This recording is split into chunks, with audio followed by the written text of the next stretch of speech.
Hello, Qembek here. In this video I will be reviewing Crossout, post-apocalyptic MMO action game in which you are creating your vehicle from scratch, from nothing. You can build it on your own in a garage. This game is in open beta right now and it's free to play. That's why I decided to give it a shot, and I must say that I do not regret.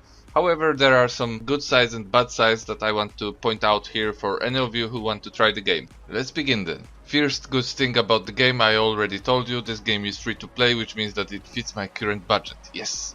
But as it usually happens with those free to play games, it has microtransactions implemented, so you need to be aware of their presence. Someone who decides to spend real money will be able to gain in-game currency or any armor parts that he desires, which means that, well, pretty much they are ahead of any free-to-play player, but the game has quite good matchmaking system, which should and tries to separate those stronger players from rookies who aren't strong yet. If someone decides to use micropayments, he should be fighting versus forces that have similar weapons that he has. So those rookies with new weapons who decided not to use microtransactions to boost themselves, they should end up in a game with other rookies.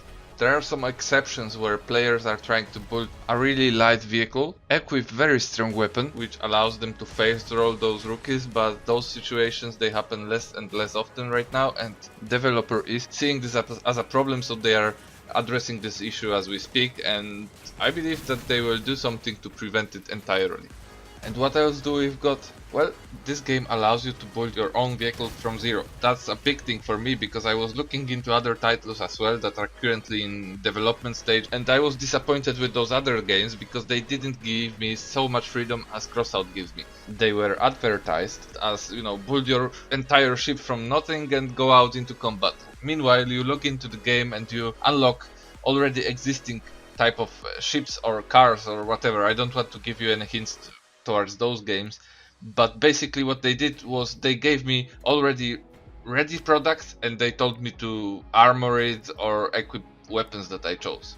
Only Crossout out of those 3 games that I've tried allowed me to create my vision entirely from nothing, from zero, and I'm able to decide if I want to use this type of wheels, if I want to use this type of armor, if fights in close combat or in distance. It's up to me because I'm choosing every part of my vehicle.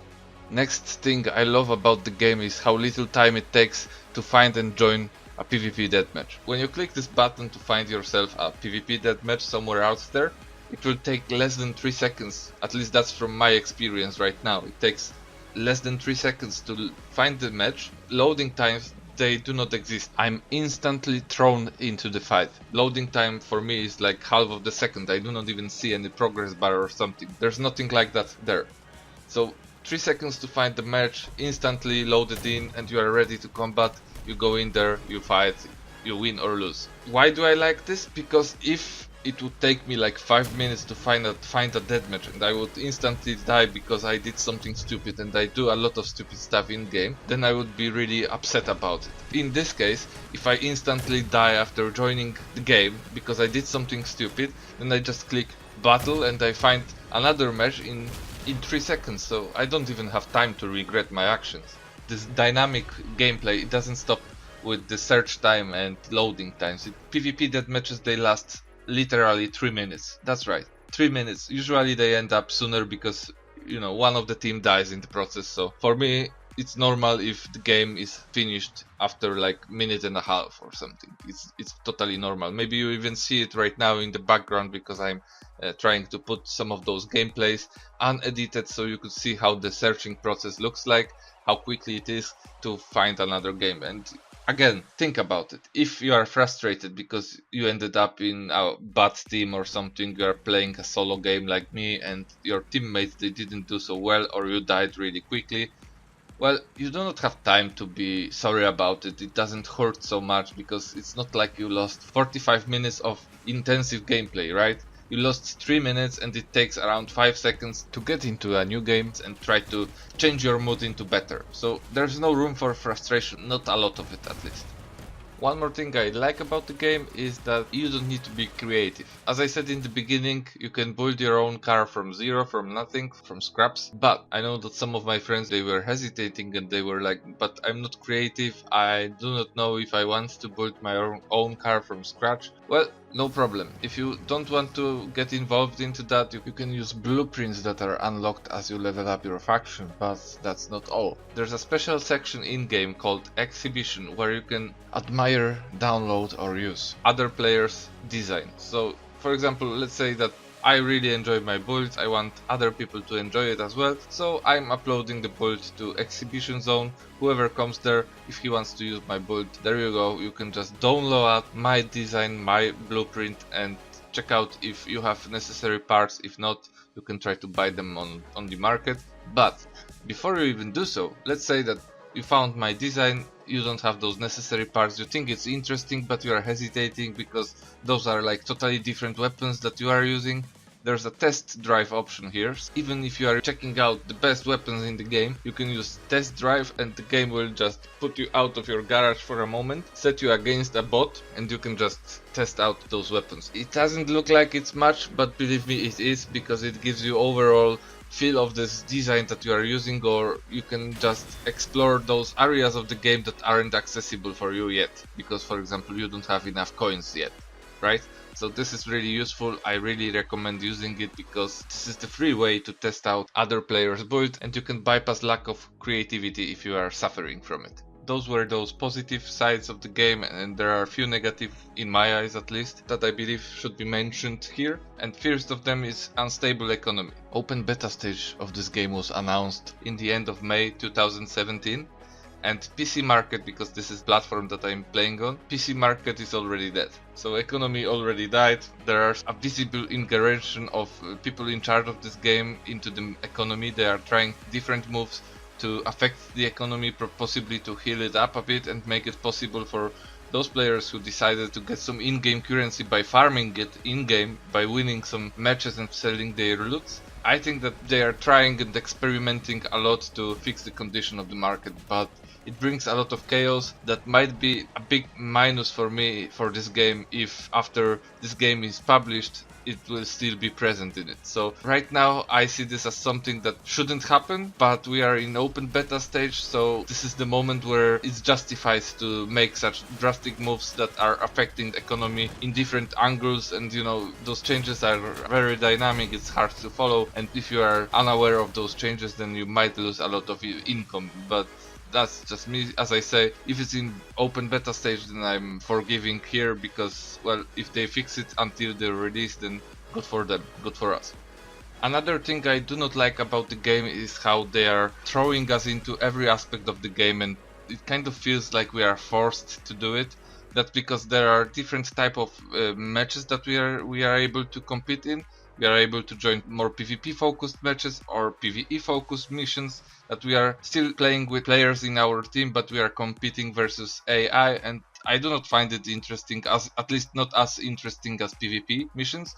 And there are different types like clan missions, special races, and so on. As a choice in game, it's really good to have a choice. But when you are looking at those rewards, it seems like, okay, to be able to gather up every crafting material that I need in this game, I need to participate in every mission. There's no option for me to skip anything, because if I skip, it means I'm losing something. It means that I will have to buy maybe overpriced material from the market. And for example, why shouldn't I get every resource from PvP missions? Maybe a bit less of it than from PvE missions, but this would be a decent choice for me. And in situation when, like, if I decide not to join a clan, it equals that I will not receive a special resource. For me, that's really disappointing, because, well, I'm kind of solo player type, maybe some of you are as well.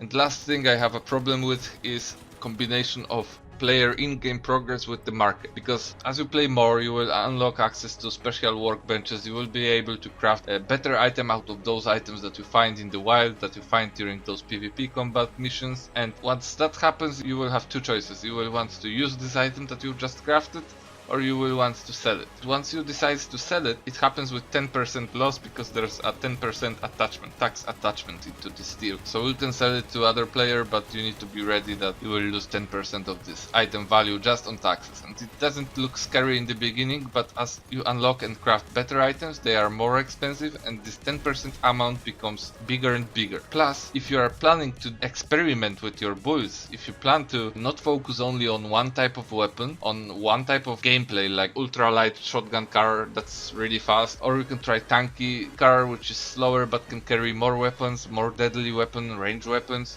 whatever. Basically, if you want to try out those different builds, even if you are crafting some of those items on your own, the moment that you decide to switch to something else will be a moment where you are losing serious amounts of money, because it's possible to exchange those items, but every time you are selling something there's this loss of 10%. And more items you had, more you want to try something else, something new, the more you will lose by selling those old items that you are using. Kind of makes me feel like I need to know exactly what I want to do in this game, exactly what type of build I want before I even start building it. And once this happens, then I'm certain that okay, this build is good for me, I stick to it for now, but it kind of reduces my fun of the game, because there's choice for me to start paying for extra coins and maybe get access to additional items, or it tells me that I should drop my previous build, lose some amounts of gold, and switch to something else with loss in the background. I kind of understand tax is necessary, but it doesn't change the fact that it feels like you have the only one road to take, and once you take it, stick to it, otherwise you will start losing something. It doesn't feel right. I think that at least those new players could be protected from it, because it's something that has a big potential of pushing the player away from the game once he realizes that he made mistakes and how expensive it is to fix those mistakes in their build conception. For example, we could have an alternative, for example, to mutate the item, low grade item let's say, into something else with like additional materials and expensive time loss. So for example, it could take like 12 hours to mutate. It would be possible to obtain new type of weapon, low grade weapon, and try it out without losing so much gold. So yeah, that's pretty much it. I wonder, what do you think about the game? Do you think it might be interesting? From my perspective, it seems like, you know, if it's free to play, it's definitely not a loss to try it out. Client takes only 3 gigabytes, it has really low requirements, you can run this game on like dual core processor, 4 gigabytes of RAM, and even integrated graphic card might be enough to handle this game. So yeah, for now that's it from me. I intend to make few videos, I think, with general tips. I'm just trying to find my angle on this game because I believe it has a really nice content creation potential for me, and I would love to share my knowledge about the game with you guys. Hit the like button if you liked the video, subscribe if you didn't yet, and see you next time.